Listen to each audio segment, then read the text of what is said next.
Hello, and welcome to another chapter of a tome pulled right off the shelves at the heart of the Jakuls.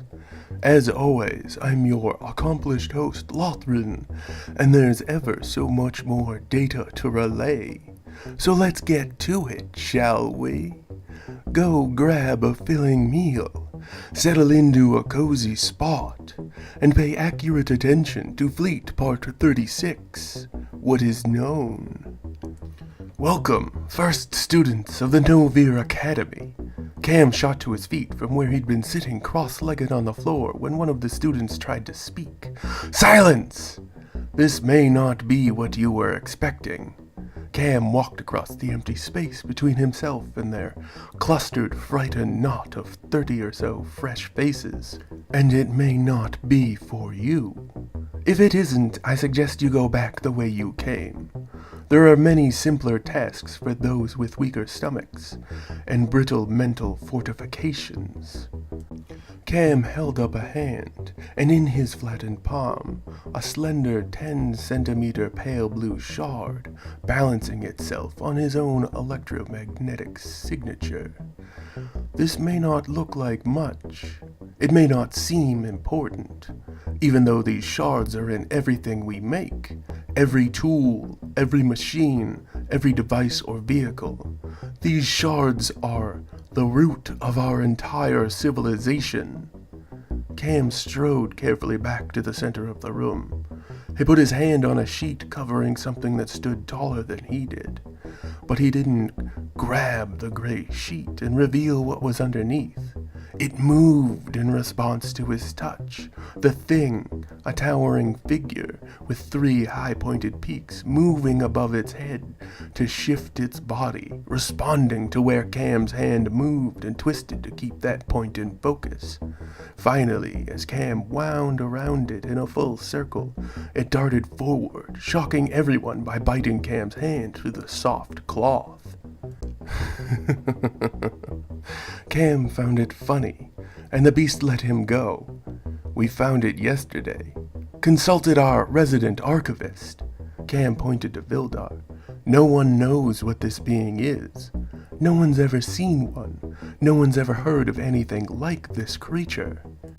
It eagerly pulled the cloth from off of itself, drawing startled gasps and shouts of alarm from the gathered throng.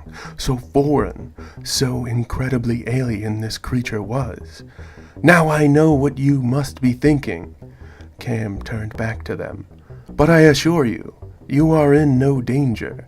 And Cam turned back to the creature. It smiled at him, revealing a maw of crystalline, dagger-like teeth that were actually quite flexible. It had to bend, tilting its 2.5-meter-tall body so as not to constantly scrape against the ceiling.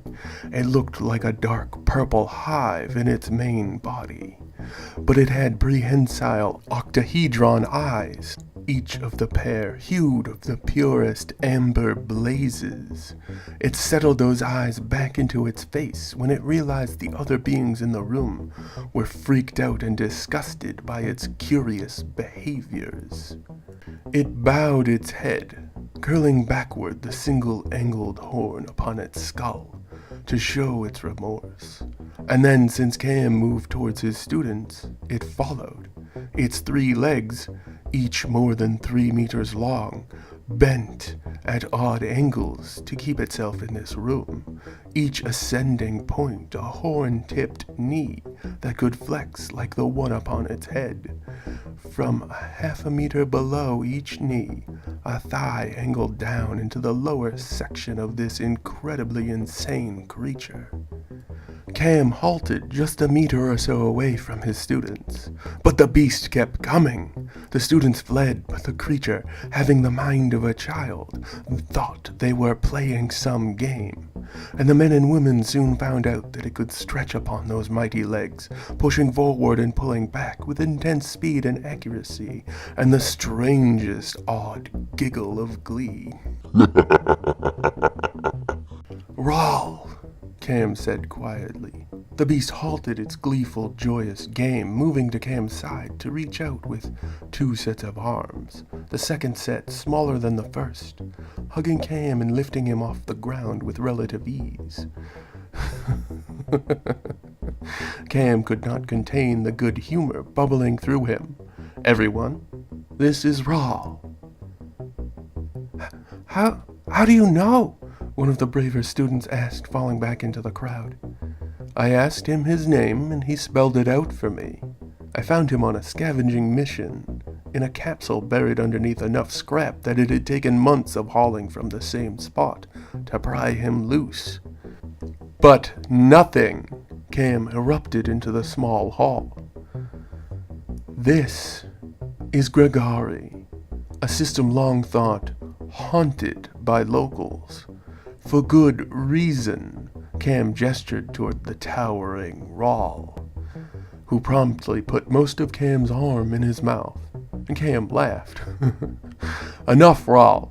The large beast nodded and sat once more in silence behind Cam, no doubt unnerving all the people he would so curiously be staring at. "I decided to show you Rawl for a few good reasons. One, he will not leave me alone," Cam joked. "You might have noted him eventually had you at least a set of eyes. But more, so much more, it is clear to me that Gregari is a puzzle left by the Vu, wherever it is that they have chosen to go. And events like Rawl here, well, you will see things in this place, things that will challenge the very nature of how you view the universe. And if you fail, Gregari will destroy you for that failure. Yet, it is not just Gregari that each of you must worry about. I am Cam Novir, after all. I could build almost anything, as long as I have the tools, the supplies, and the right motivation. And this feat of being infinitely creative, I hope to pass on to as many of you as possible." Cam walked back to the center of the room. Rawl followed after, observing every little move that Cam made with the greatest focus and intent. "And that's why I set up a puzzle of my own." Cam put the pale blue shard on a table that rose up out of the floor. "In this box, there are tools, and there is junk meant to look like tools. And a bomb." Cam walked calmly to the other side of the room, opened a door that Rawl somehow stuffed his massive frame through with a bit of struggling. "You have 1 hour to defuse the device, or you all die." Cam shut the door and locked it, the door behind all the students slamming shut and locking itself. Panic filled the space Cam had just exited. And so it is. Our time together has once more come to a close. I hope each and every one of you enjoyed the tale as much as I have the telling of it. As always, I've been your resolute host, Lothran, and this was Fleet Part 36, What is Known. Another tale right from the heart of the Jakuls. And now, we must once again part ways. Korvoth, guide them back along the proper path, back to the safety they know all too well. Yes, sir, Lothran. Oh no, what's Cam doing? This has gotta be a trick. But what if it's not? What if the Zerg got to Cam somehow? And what about Rawl? This is too much. Oh, but I still got a job to do and I'm wasting all this time. Back to work, that's what Lothran says. A pleasant greeting and a fond farewell to each and all. Please leave all your comments, questions, and kindnesses down below. Don't you let me catch a single one of you leaving any of that mean, rude, or awful stuff, though. You keep all that baloney to yourselves, got it? Remember to like, share, and subscribe to help us learn, spread, and grow.